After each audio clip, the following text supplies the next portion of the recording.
नमस्कार, मैं डॉक्टर देवेंद्र मालवी, दैनिक सद्भावना पार्टी में आपका स्वागत करता हूँ।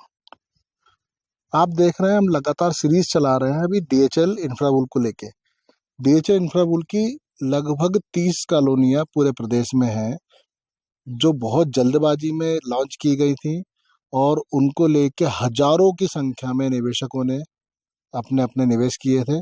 हम अलग अलग कॉलोनियों में जाके देख रहे हैं। आज हम अभी खड़े हुए हैं गोल्ड डस्ट कॉलोनी, जो महू में है और बिल्कुल कॉलेज के सामने तरफ में है, मेन रोड से लगी हुई कॉलोनी है, गोल्ड डस्ट के नाम से। और इसका ये ब्रोचर है जिसके ऊपर लिखा हुआ है आगे ही बढ़ते जाना है और भी करते जाना है, क्योंकि इनका हर काम यहाँ पे मैं रहवासियों के साथ खड़ा हूँ। हमारे साथ में मंडलोई जी हैं, हमारे साथ में और भी रहवासी हैं, जो हम देख रहे हैं कि यहाँ पे कितनी सारी कमियां हैं। यहाँ के लोगों का जीवन कितना ज्यादा मुश्किल हो गया है। बिल्कुल अच्छे लोगों की स्लम कॉलोनी है ये मैं कह सकता हूँ। तो मंडलोई जी नमस्कार। मंडलोई नमस्कार जी, आप यहाँ के रहवासी हैं जी। और आप क्या यहाँ पे परिस्थितियाँ क्या देख रहे हैं, क्या फेस कर रहे हैं, क्या परेशानियों को झेल रहे हैं? क्या है, कॉलोनी के सपने तो बहुत अच्छे थे और अच्छे सपने दिखा के हम लोगों ने देख करके प्लाट लिए हैं। ब्रोशर में बहुत अच्छी चीज़ें दिखाई, लेकिन आज तक वो जो बहुत सारी बेसिक चीज़ें डेवलप होना चाहिए थी वो प्रॉपर हो नहीं पाई है।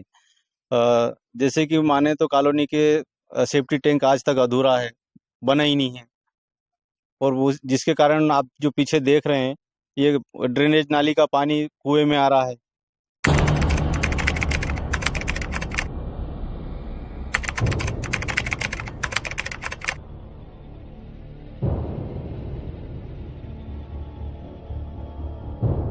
पानी की टंकी जो दिख रही है वो चालू नहीं है? बिल्कुल बंद है।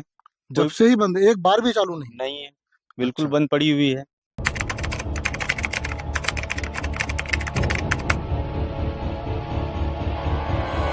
कॉलोनी में पानी की कोई सप्लाई नहीं है। तो फिर पानी की आपूर्ति कैसे होती है? कॉलोनी की आपूर्ति हम लोग अपने खुद के बोरिंग से या फिर कॉलोनी के उससे टैंकर डलाते हैं।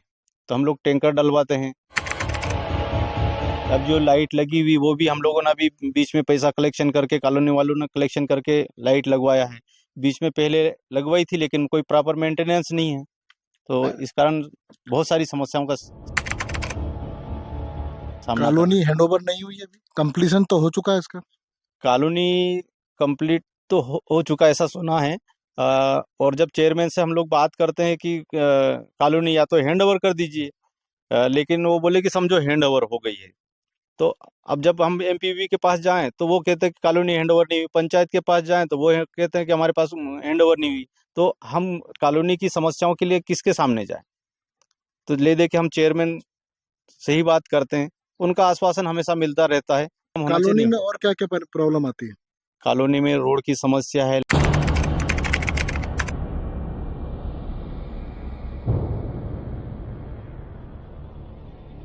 पानी की समस्या है, ड्रेनेज की समस्या है।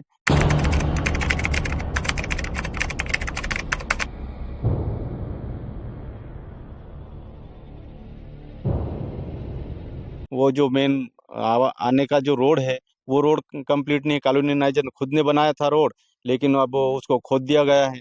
2 बार खोद दिया गया है और लोग आके लड़ाई झगड़े करते हैं, तो वो कॉलोनी वालों के लिए मुसीबत सी खड़ी हो गई है।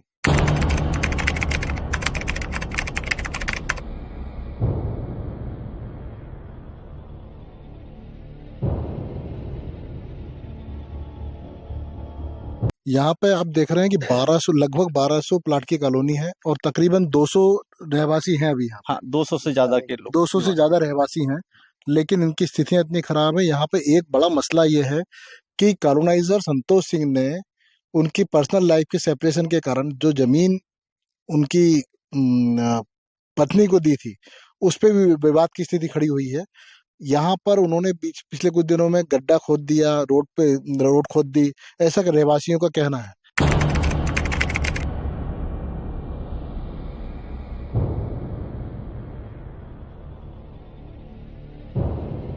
तो सर मैं जानना चाहता हूँ कि उसके पीछे क्या कारण था?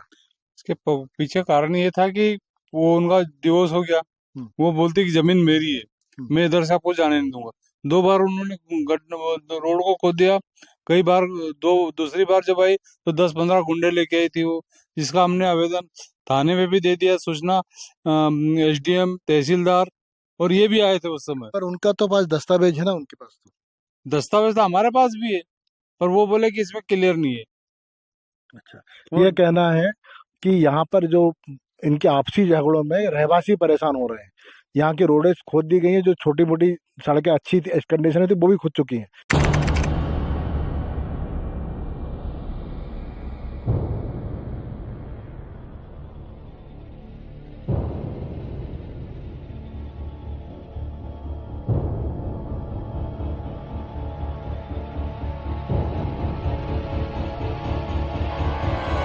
सर, और यहाँ क्या क्या परेशानी आप झेल रहे हैं?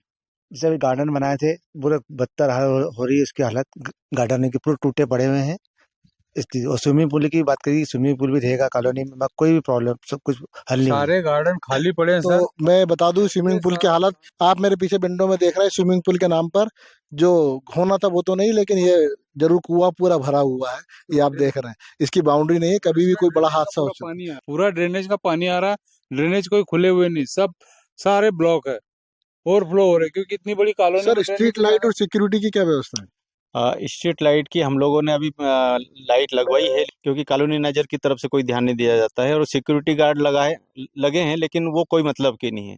जगह जगह बाउंड्री वॉल टूटी है, सिक्योरिटी गार्ड अपने हिसाब से आते हैं, अपने हिसाब से जाते हैं, कॉलोनी वालों की कोई सुनते ही नहीं है ना। तो उनका तो कुछ कहना ही नहीं है। आप मंडलोई जी 2019 से यहाँ पे रह रहे हैं, लेकिन इनका अभी भी नामांतरण नहीं हुआ है, ऐसा इनका आरोप है। इसमें क्या कह रहे हैं?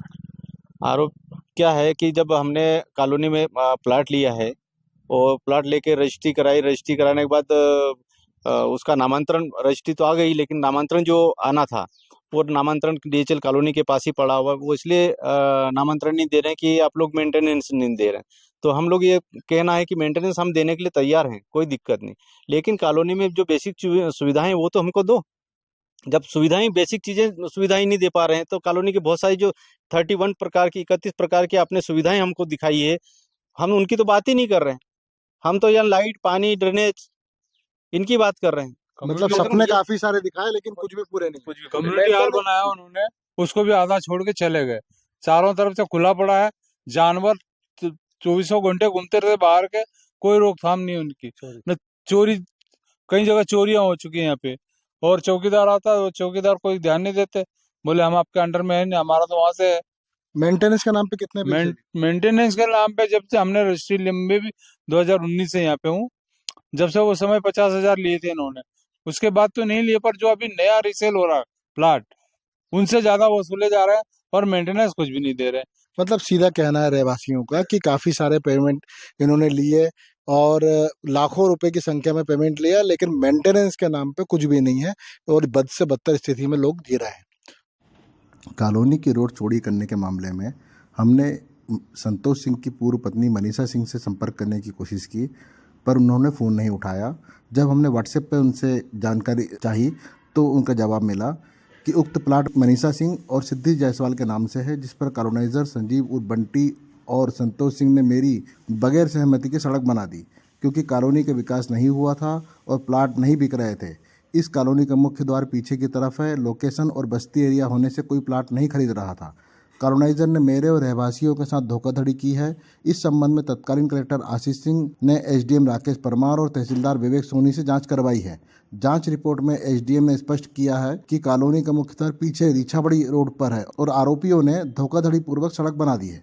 मेरी जमीन होने और एसडीएम कोर्ट के आदेश पर ही कार्रवाई की थी। रहवासियों के रजिस्ट्री की चतुर्सीमा में भी रीछाबड़ी रोड पर द्वार का और मेरी भूमि बाउंड्री का स्पष्ट उल्लेख है। यह कहना है संतोष सिंह की पूर्व पत्नी मनीषा सिंह का। तो ये सारी असुविधाएं, ये सारे जहाँ के रहवासी झेल रहे हैं, तो हमारा प्रशासन से निवेदन है, हमारा संतोष सिंह जी से निवेदन है कि संतोष सिंह जी एक बार आप यहाँ आए, संजीव जायसवाल जी आप यहाँ पे आए और आपके ही रहवासियों की समस्याओं को समझें और इन्हें निजात दिलाएं। 15-15 साल से, 12-12 साल से लोग यहाँ परेशान हैं और यदि आप यहाँ नहीं आ रहे हैं तो ये मानवता को शर्मसार करने वाली चीज़ है। आपको यहाँ आके इनकी असुविधाओं को समझ के इनके लिए सुविधा आपको उपलब्ध करानी चाहिए। प्रशासन को इस ओर ध्यान देना चाहिए। जनप्रतिनिधि जब यहाँ आते हैं, चुनाव के लिए आते हैं, उसके लिए आते हैं, वोट के लिए, लेकिन उसके बाद यहाँ झांकते भी नहीं है, यह भी रहवासियों ने हमें बताया। तो इनके सबको ध्यान देने की आवश्यकता है, इनके जीवन को सुलभ करने की आवश्यकता है। धन्यवाद। बने रहिए सद्भावना पार्टी के साथ।